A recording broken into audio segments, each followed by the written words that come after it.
Hi, I'm Mike Staley. Now, I know with this audition, you're looking for somebody who can do more than just give out news and do interviews. You're looking for somebody who's got a good personality and can really add some fun and interest to the show.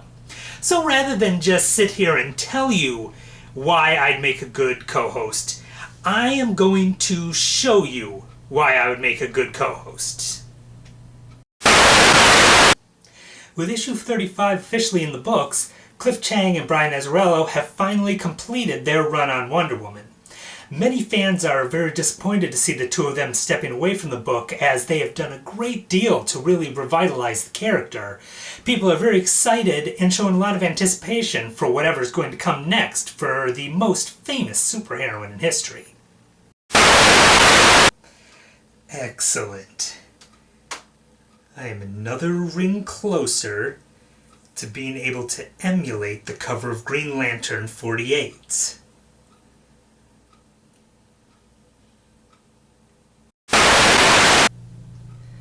With DC's cinematic universe just getting started, some people are already starting to speculate who's going to take over as Superman and Batman in future movies. While this does seem very early as we're just getting going, in some ways it's not surprising, as, let's face it, Christopher Reeve could not play Superman forever, and Michael Keaton couldn't play Batman forever. That's why they needed to have Val Kilmer do that one. Huh? Huh? You have failed that joke. I'm here with comic book fan Justin Graybo. Hey Justin, thanks for joining me here today. No problem. So, tell me, what is it that first got you into comic books? Honestly, when I was a little kid, for my birthday, I got a box from a local store that had just a variety of different DC comics. I read that all through it. I always watched Adam West Batman on Fox Family, and that from Fox Family, Batman with Adam West, it went straight into Batman the Animated Series, and I've just been a fan since. Alright. So, DC over the years has had many great storylines. What is one of your favorite stories from the comics? Probably one of my favorite ones, is probably because it's the first graphic novel I bought, was No Man's Land of Batman. Just because it kind of takes him out of his element, because the earthquake changed Gotham City so much. So he had to reteach himself and adapt to the new rules of the people with the power, no matter if they're good or bad, were running the streets. The fact that they had to tag their areas, that was actually a war and the government pretty much washed their hands of the city, so it was up to the people to get themselves back on their feet, was really powerful. And then, without spoiling anything, the storyline with the Joker and how that ends was really good too. Alright, excellent. So, I'm pretty sure I already know the answer to this, but who is your favorite DC Comics character and why? First and foremost is Batman, just because, like I said, I've grown up with him.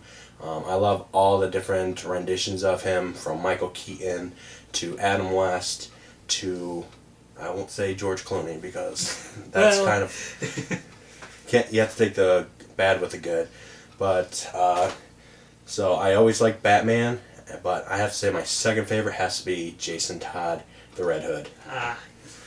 Just because if you read the comics, you can see the only thing I can say I don't like about Batman is there is definitely favoritism towards Dick Grayson, the first Robin. I'm sure you've read Forever Evil. Oh, yes.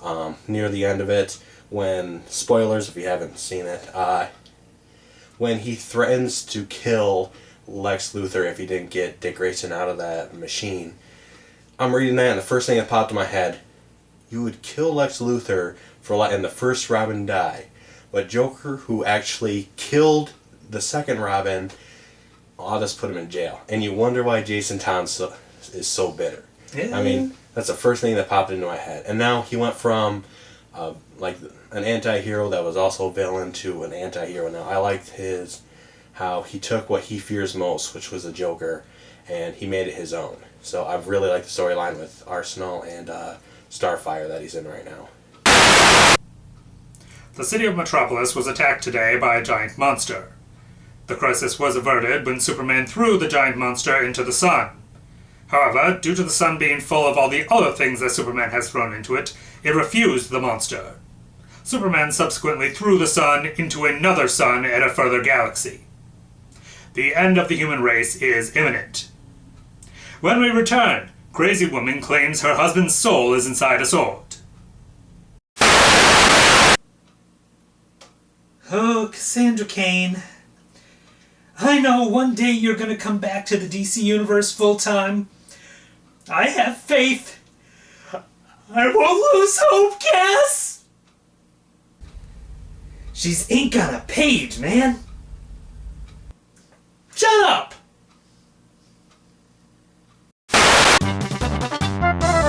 Boy and Saturn Girl, Lightning Lad and Phantom Girl, Bouncing Boy and Brainiac, Karate Kid and Shadow Lad, Duplicate Girl and his lad, Polar Boy, Shriek and Violet, Chameleon Boy and Mono, Legion of Superheroes.